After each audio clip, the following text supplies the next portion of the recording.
നിനക്ക് എന്നെ കണ്ടിട്ടൊരു സന്തോഷമില്ലാത്തത്? ഒന്നുമില്ലെങ്കിലും ഞാൻ നിന്റെ ഭാവി നാത്തൂനല്ലേ. സഞ്ജുവിന്റെ ഫോൺ എങ്ങനെയാ നിന്റെ കയ്യിലെത്തിയത്? സഞ്ജുവോ? അവനെ നീ എപ്പോഴും സഞ്ജു ഏട്ടാന്നല്ലേ വിളിക്കാറുള്ളത്? അവനെ നീ ശരിക്കും പറ്റിച്ച് മണ്ടനാക്കി വെച്ചിട്ടുണ്ട്. എനിക്ക് സഞ്ജുവിനോട് യാതൊരു സ്നേഹവും ഇല്ല. സത്യം പറഞ്ഞാ അവന് കൊടുക്കാവുന്ന ഏറ്റവും വലിയ ശിക്ഷയാ നീയുമായിട്ടുള്ള കല്യാണം നടത്തുന്നത്. പക്ഷേ നീ എന്റെ വീട്ടിൽ വന്നാ ഞാൻ ഗിരിയുടെ മുമ്പിൽ തോക്കുന്ന പോലെ ആവും. അത് വേണ്ട. നിനക്ക് പറയാനുള്ളത് എന്താന്ന് വെച്ചാ പറ, എനിക്ക് പോയിട്ട് വരാൻ പണിയുണ്ട്. പരദൂഷണം പറയലല്ലാതെ നിനക്കൊക്കെ വേറെ എന്താടി പണി? നീ സഞ്ജുവിനെ വീണ്ടും കൊടുക്കാൻ ഉപയോഗിച്ച പ്ലാൻ ഏതായാലും കൊള്ളാം. അവന്റെ മോശം ഫോട്ടോസ് എടുത്ത് ഭീഷണിപ്പെടുത്തുക. അത് ഞാൻ എടുത്തതൊന്നും അല്ല.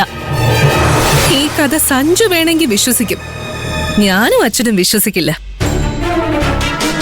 നിന്റെ കഥാരചനയ്ക്കുള്ള സമ്മാനം അച്ഛൻ നേരിട്ട് വീട്ടിൽ വന്ന് തന്നില്ലേ? എന്നിട്ടും സഞ്ജു മെസ്സേജ് അയച്ചു എന്ന് കരുതി നീ ഇങ്ങോട്ട് ഓടിയെത്തിയില്ലേ?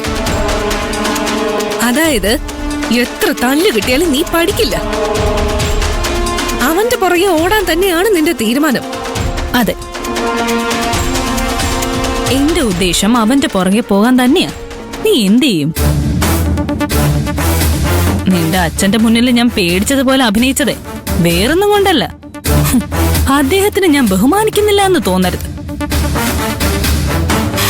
അല്ലാതെ അയാളെ കണ്ടപ്പോ എന്റെ മുട്ടിടിച്ചിട്ടൊന്നും അല്ല. എന്റെ അച്ഛനെ എതിർത്താ എന്താ സംഭവിക്കാന്ന് നിനക്കറിയോ? എന്റെ ചേട്ടനെ വരപ്പിച്ച എന്താ സംഭവിക്കാന്ന് നിനക്കറിയാവോ?